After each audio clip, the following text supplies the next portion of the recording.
Comment se concentrer pour tourner un débrief après avoir assisté à un tel but? Le lob d'Arda Güler est absolument parfait. La puissance, la précision, tout est maîtrisé dans le geste. Un geste qui est pourtant de sa propre moitié de terrain depuis 55-60 mètres.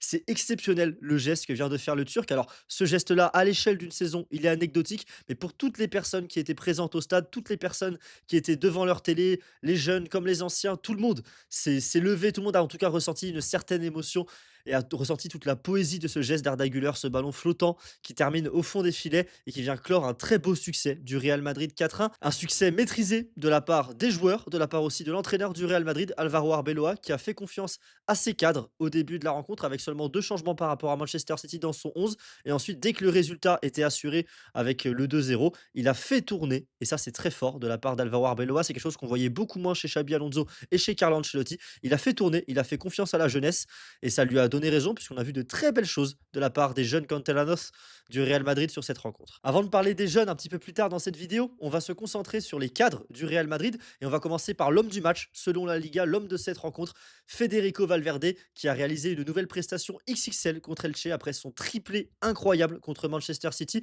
Il a mis un nouveau but de fou à l'entrée de la surface après un joli crochet et un joli 1-2 avec Fran Garcia. Federico Valverde qui est en train de marcher sur l'eau tout simplement.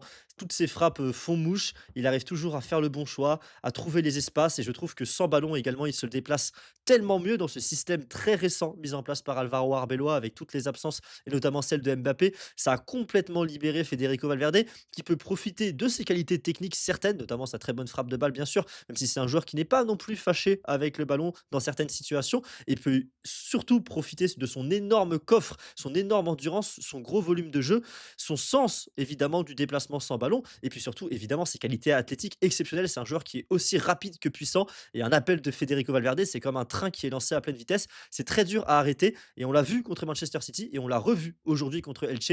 Donc bravo évidemment à l'Uruguayen et bravo à sa femme aussi qui attend un nouvel enfant. J'ai d'autres bravos à distribuer dans ce débrief. Déjà bravo aux deux défenseurs centraux du Real Madrid, Rudiger comme Hausen, qui sont tous les deux buteurs sur cette rencontre, qui avaient fait tous les deux un très bon match face à Erling Haaland et plus globalement face à Manchester City en semaine. Et là, ils ont réitéré une très belle performance contre Elche, but de Rudiger qui ouvre le score, hein, tout simplement, sur une belle reprise de volée avec un ballon qui traîne dans la surface.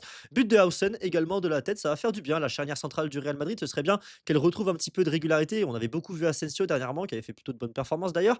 Là, il traîne un petit peu une blessure au tibia. Je sais qu'il traîne en tout cas une blessure au tibia. Je ne sais pas si c'est ça qui l'a empêché de jouer cette semaine ou s'il est juste malade, mais en tout cas, il traîne un petit peu quelque chose. Ça fait quelques temps qu'Asensio n'arrive plus à enchaîner. Et ce serait bien que la charnière centrale du Real Madrid enchaîne enfin à nouveau parce qu'il y a une grosse semaine qui arrive avec évidemment le retour contre Manchester City, le derby le week-end prochain. Donc ce serait bien qu'Arbeloa trouve enfin sa charnière centrale.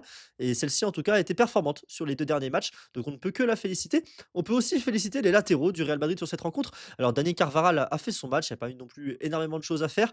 Et on a quand même vu une ou deux fois Dani Carvaral se faire passer défensivement. De l'autre côté, je suis très content de la rencontre de Fran Garcia. Alors, il a toujours le même défaut, c'est qu'il a beaucoup de mal à centrer avec application. Je pense que c'est pas son pied qui est défaillant dans l'histoire, c'est surtout le fait qu'il choisit rarement la bonne zone de centre. Il y a notamment une action où Carvaral, justement, est aux avant-postes et Fran Garcia fait la touche de plus, peut-être la touche de trop sur cette action-là pour essayer de transmettre le ballon à Carvaral. Ça donne un corner ensuite. Par contre, j'ai beaucoup aimé Fran Garcia à la récupération, très haut. Il a gratté des ballons très haut sur le terrain. Il n'a pas eu peur au pressing de se lancer alors qu'il était arrière gauche au départ de la rencontre. Et surtout, bah, il a été très bon dans les duels du coup, et ça a permis au Real Madrid de récupérer des ballons hauts. Et puis, il est quand même impliqué positivement. Il fait le bon choix, la bonne passe sur le deuxième but, le but de Federico Valverde. Donc bravo quand même à Fran Garcia qui marque des points, lui qui aurait dû partir cet hiver à Bournemouth. Surtout quand on voit que le Real Madrid refuse une offre de 15-20 millions pour Fran Garcia et ensuite l'a mis complètement au placard depuis peu, puisque Fran Garcia finalement il est ressorti du placard contre Manchester City et titulaire aujourd'hui pendant 80 minutes. Donc très content pour lui en espérant qu'il puisse enchaîner et être une option viable derrière Alvaro Carreras qui sera de retour potentiellement pour le match retour contre City, sans doute peut-être pour le derby contre l'Atlético, même si vu qu'il y a une trêve juste après, je pense que le Real Madrid ne prendra pas de risque. Donc on verra ce que ça donne, mais en tout cas, vu que Mendy s'est reblessé à nouveau, il va falloir un Fran Garcia performant sur les prochaines semaines, les prochains mois pour le Real Madrid. Je pense que j'en ai fini avec les louanges individuelles, données aux joueurs du Real Madrid parce que c'est le collectif avant tout qui a été bon du Real Madrid aujourd'hui. Le milieu de terrain a été pertinent, l'attaque aussi a quand même été intéressante, même si le Real Madrid n'a pas non plus été époustouflant sur la première période. Mais le vrai artisan de ce succès, c'est Alvaro Arbeloa et j'ai vraiment envie de le féliciter parce que pour moi, c'est un 10 sur 10 en fait les choix de l'entraîneur aujourd'hui. Parce qu'il a fait le choix de la continuité, de garder ses cadres et d'essayer de construire sur ce qui s'est passé contre Manchester City avec son 11 de départ, mais il avait évidemment en tête cette idée d'avoir ces cadres pour faire la différence et ensuite de pouvoir donner beaucoup de temps de jeu aux jeunes, de reposer les joueurs les plus importants de l'équipe. Et c'est ce qu'il a fait, des changements à la 55e minute. C'est rare au Bernabeu, c'est rare de voir un entraîneur du Real Madrid faire des changements aussitôt dans la rencontre pour faire tourner. C'était pas trop le cas avec Xabi Alonso, c'était pas trop le cas surtout avec Carlo Ancelotti. Et en plus, de l'autre côté, on voit des jeunes qui font leur début, qui ont pas des bouts de match, pas des miettes, pas du temps additionnel à disputer, qui ont une vraie demi-heure pour s'exprimer sur la pelouse du Bernabeu. Et c'est excellent, puisqu'on a vu un joueur, par exemple, comme Daniel Yanez faire ses débuts avec le Real Madrid. Et ça a été excellent de sa part, puisqu'il est l'auteur d'une passe décisive pour Dinausen. Et je pense qu'il pourrait être très satisfait de sa rencontre. On a vu le jeune Manuel Angel également. Bon, marqué contre son camp, bien sûr, même si c'est pas du tout sa faute sur l'action, c'est la faute de Kamavinga. On y viendra un petit peu plus tard dans cette vidéo.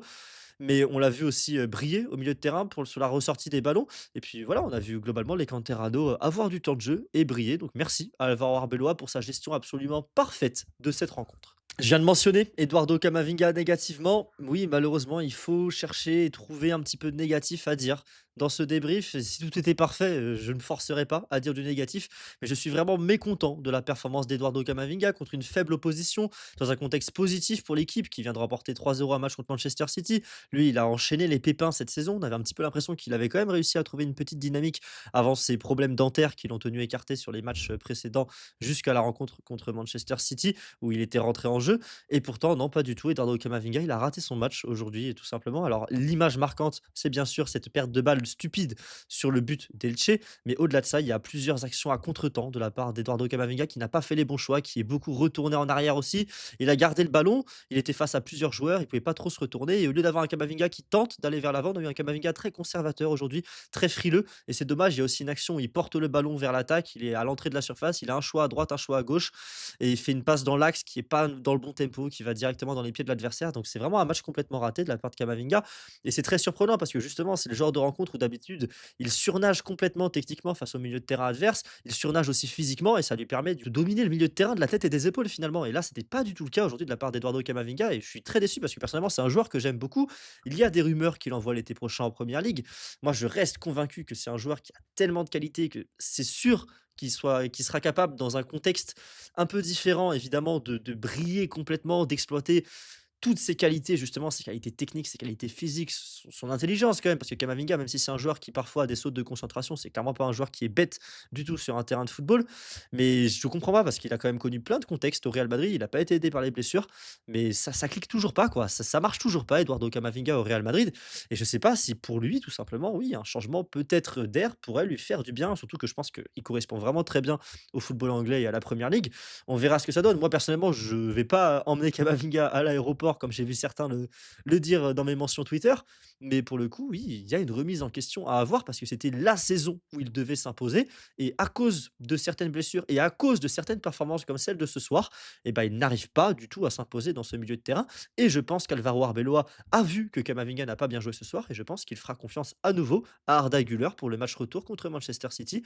Et donc, Eduardo Camavinga vient encore de perdre une chance de s'imposer dans ce Real Madrid. Avant, en plus, évidemment, un retour qui arrive peu à peu de Jude Bellingham dans l'entrejeu, qui pourrait à nouveau rebattre les cartes et peut-être à nouveau éliminer complètement Eduardo Camavinga du poste de titulaire au milieu de terrain. Bon, c'était un match assez pauvre quand même au global, donc il y a une dernière action dont j'ai envie de parler, et pareil c'est un autre point négatif, c'est cette fameuse action où Brahim Diaz part seul au but. Alors c'est une course excellente de la part de Brahim, qui ne tombe pas malgré un contact. Alors je sais plus si c'est Victor Schust ou Petro avec qui il a un contact, mais en tout cas il ne tombe pas, et la mobilette Brahim est lancée. Je me rappelle de Brahim qui courait contre Oblak, notamment lors d'un match contre l'Atlético en Supercoupe. La mobilette Brahim est lancée, par contre la finition c'est pas du tout ça, Brahim qui tire au-dessus, alors qu'en plus il avait l'option Vinicius Junior à sa gauche, gauche. Ce qui me dérange sur cette action, c'est pas que Brahim va jouer son 1 contre 1 parce que, bah, il se crée, avec la course, il se crée une situation de 1 contre 1 et c'est logique que Brahim aille au bout, ait envie d'aller au bout, tire. Ce qui est dommage, c'est qu'il prend pas l'information de la disponibilité de Vinicius Junior à sa gauche, alors que je pense qu'il y a clairement un timing dans lequel s'il glisse le ballon à Vinicius Junior, il a juste à pousser la balle au fond des filets puisque Dituro était en train de sortir sur Brahim Diaz et puis au-delà de ça, bah, le geste technique, sa finition est complètement ratée pour Brahim. C'est dommage parce qu'un but, lui aurait fait beaucoup de bien, je pense, sur cette action-là. Dans cette rencontre, dans le Bernabéu en plus, ça lui aurait fait du bien au moral, ça lui aurait fait du bien pour la confiance, même s'il avait été bon contre Manchester City. C'est dommage, cette action me reste un petit peu en travers de la gorge, puisque en plus, ça aurait permis à Vinicius Junior, de continuer à marquer, lui qui n'a ni marqué contre Manchester City, ni marqué sur ce match-là, alors qu'il restait sur 5 buts sur les 6 derniers matchs précédant la rencontre contre Manchester City. Comme à l'accoutumée, on va quand même dire un mot sur l'adversaire du Real Madrid aujourd'hui. On va parler du Elche d'Eder Sarabia qui avait été, longtemps mis en avant sur la première moitié de saison comme étant l'équipe surprise, ce promu qui joue au football, qui joue bien, qui joue avec un système à 3 défenseurs, avec des pistons extrêmement efficaces. Et ben, la machine est complètement enrayée du côté d'Elche. Il n'y a pas de victoire depuis le mois de décembre. C'est devenu extrêmement compliqué. Alors, il y a le départ, la blessure, puis le départ d'Alvaro Nunez, qui était le piston droit de cette équipe. La blessure aussi d'Hector Forte, qui, dès qu'il avait commencé à jouer, montrait des choses magnifiques et s'était blessé à l'épaule. Et il est toujours blessé à l'épaule depuis 2-3 mois. Et ça a fait beaucoup de mal à Elche, qui n'a pas du tout réussi à retrouver à droite ce qu'Elche a à gauche avec le duo Helman Valera et Alex Febas. Et donc, c'est très, très compliqué pour eux, hein, tout simplement. Eder Sarabia, il a pas autant d'options qu'en première moitié de saison. Et du coup, bah, il n'arrive pas à faire reprendre la mayonnaise. Alors, je suis pas en train de dire qu'il faut virer Eder Sarabia pour que ça fonctionne. Je suis pas un partisan de nécessairement virer le coach dès que ça tourne pas dans une équipe qui joue le maintien. Et puis, Elche était clairement hors de sa place, hein, en étant dans le top 8 sur la première moitié de saison. Mais là, Elche, avec la pire dynamique du bas de tableau en Liga, est désormais 17e et regarde désormais clairement vers le bas, quoi. Il va falloir qu'il fasse très attention. Oviedo paraît trop loin, malgré la victoire contre Valence aujourd'hui, pour se mêler à la lutte pour le maintien. Mais sinon, attention à Levante qui va beaucoup mieux depuis l'arrivée du nouveau coach. Attention aussi à Majorque qui est sur une période compliquée, mais qui a beaucoup plus de qualité avec un joueur comme Muriqui qui est l'un des meilleurs joueurs de Liga cette saison et avec des joueurs comme Darder, comme Pablo Torre aussi qui est un petit peu réintégré dans le 11. Il y a de la qualité du côté de Majorque. Alors attention à Elche qui pourrait peut-être faire l'ascenseur cette saison, alors qu'il y a 3 mois, c'était, une équipe sur laquelle tout le monde tweetait, tout le monde faisait des vidéos en disant que c'était, la grande surprise du championnat espagnol. Dans la même veine, il y a aussi l'Espagnol Barcelone, hein, qui a beaucoup de mal dernièrement, alors qu'ils ont connu une période faste sur la première moitié de saison. Eux, c'est un petit peu différent parce que c'est une équipe qui a beaucoup plus de qualité qu'Elche, beaucoup plus de moyens également, même si c'est également un promu. Mais pour le coup, l'Espagnol, c'est un sujet différent. On en parlera quand le Real Madrid disputera le match retour contre eux. Mais en tout cas, pour ce qui est d'Elche, situation très compliquée. Attention, Eder Sarabia, alors je pense pas qu'il sera viré d'ici la fin de saison parce que ça commence à être un peu tard, je trouve, pour virer le coach. Je suis pas sûr que ça fonctionnera en plus parce qu'il a construit quelque chose qui fonctionnait totalement sur la première moitié de saison. Mais en tout cas, Elche est en grand danger. Et pour les clubs de la région d'Alicante, le prochain match, c'est un match clé pour le maintien. C'est la réception de Majorque, un rival direct, puisque actuellement Elche est 17e, Majorque est 18e. Les deux équipes ont toutes les deux les pires formes de Liga sur les 5 derniers matchs. Donc c'est un match clé, c'est un choc pour le maintien, ce Elche-Majorque. Pour le Real Madrid, évidemment, je l'ai déjà mentionné dans cette vidéo. La semaine prochaine, c'est d'abord Manchester City, le match retour en Ligue des Champions à l'Etihad Stadium. Victoire 3-0 à l'aller. Normalement, le Real Madrid devrait se qualifier. Attention quand même, bien sûr, il y a de la qualité côté Manchester City. Le Real Madrid n'est pas à l'abri de se prendre une remontada ou en tout cas d'avoir un scénario de match à l'instar un petit peu de ce qui s'était passé notamment contre Chelsea à l'époque où le Real Madrid avait gagné 3-1 à Stamford Bridge et ensuite Chelsea était revenu en menant 3-0 au Bernabéu et il y avait eu ensuite un but pour arracher la prolongation et un but en prolongation pour qualifier le Real Madrid.